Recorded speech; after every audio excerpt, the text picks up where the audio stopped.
This is just another little bedtime story that I wrote. I can't seem to get the cam on me, so I'll just try to tell the story anyway. It's called Miss Starlet. It took place years and years ago in our little fantasy world in a little peasant town where a young peasant boy lived and went in search of a fallen star that he had seen falling from the sky. And he wasn't sure how he was going to find it and how he was going to get it back up in the sky, but he kept thinking there has to be a way, so he sat up half the night trying to get his plan together. Then all of a sudden an idea came to him. He remembered there was an old gatekeeper that used to watch the gate down there, a big wall that separated the town that goes to a mystical island. Well, if he could get down there and get across to that mystical island, he might be able to find his fallen star, because he thinks that maybe is where it might have fallen at. And then he remembered the gatekeeper loved oranges. And that was an idea. Why not spike the oranges, take them down to the old gatekeeper, maybe he'd fall asleep, get unconscious, and the peasant boy could jump across the wall. So he thought that would probably work. So he got up the next morning, got his oranges together, put them in a sack, and was on his way down there. When he got there, the old gatekeeper was sitting in a chair, and he said, "Well, hi, boy, where have you been?" And he said, "Oh, just walking around." And he's like, "Oh, well," he said, "I'm just sitting here. I've been glued to this chair for so long, it feels like I'll never get out of this chair.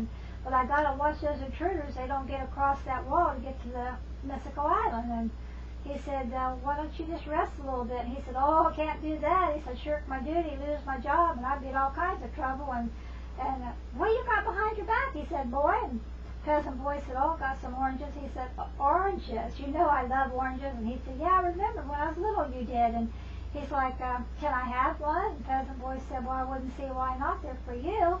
He said, "How many did you bring me?" And he said, "I brought you 5. And he said, "Oh, can I have them all?"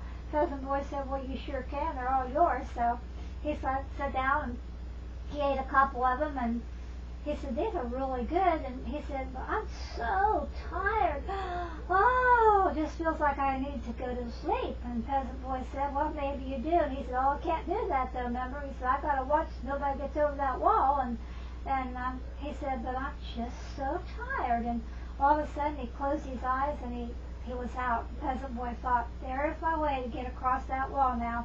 And all of a sudden he started to jump across there, and he got a second wind, and the old gatekeeper sat up and started muttering a bunch of crazy words and shut his eyes, put his head down, and almost fell off the chair. And the peasant boy said, "There's my chance."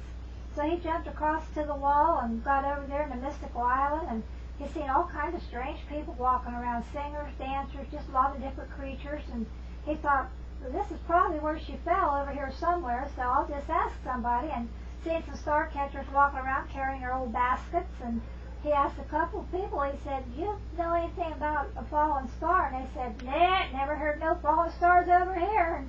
And he's like, "Hey boy, you know anything about a fallen star?" And peasant boy here wants to know. And they said, "Nope, don't know nothing about no fallen stars." And so he thought, well, shoot, I don't know how I'm going to find it, but I'll just walk around and see if I can find it somewhere. So I started walking, and all of a sudden the peasant boy fell over something, and he's like, he looked down, and there was a star, and she said, and she was a girl, and she's like, "Well, can't you watch where you're going? I'm hurt." And he said, "Well, I'm sorry." And she said, "Well, you're going to help me?" And the peasant boy said, "I'll do my best to help you get up." And she's like, he said, "Well, how'd you get down here?" She said, "Well, I fell." He said, "How'd you fall?" She said, "What do you mean, how'd I fall?" She said, "I just tripped and fell, and down here I am. And I'll be disintegrating like those ones over on the ground, so you can't help me. Can you help me?" He said, "Well, I'll do my best, see what we can do." And she's like, "Well, I want to get back up there because I'm the prettiest and brightest star they've got up there. So I need to get back up there." So he said, "Well, let me see what I can do." And she started crying. He said, "No, don't cry." He said, "I'll see what I can do." And peasant boy said, "I got an idea." And he said, "What are you doing?" She said, "I'm going to sleep." He said, "Well, you don't want to go to sleep?" And she said, "Well, I sleep in the daytime so I can light the stars at night." He said, "Oh, okay, well, go ahead and rest. And I got an idea, and then maybe I can go find some stardust." So he started walking around and everything, and he found some stardust, but he couldn't use Moonglow because he remembered Moonglow was sleeping too. So he thought, I don't know what I'm going to do. I don't know any more magic, and she's going to disintegrate, and they're going to lose the prettiest star they ever had, and I'm going to feel so bad if I can't help her, but I don't know what else to do. Oh, wait a minute, I've got an idea. I'll go ask the star catchers to help me. So the peasant boy went over and asked the star catchers, and they were like, we can't even catch a star. We couldn't catch her, so why do we care? And he said, well, will you help her so we can put her back up in the sky? And they said, well, it's going to cost you. And he said, well, that's fine. Peasant boy said, I'll help you do whatever you need, but let's go help her.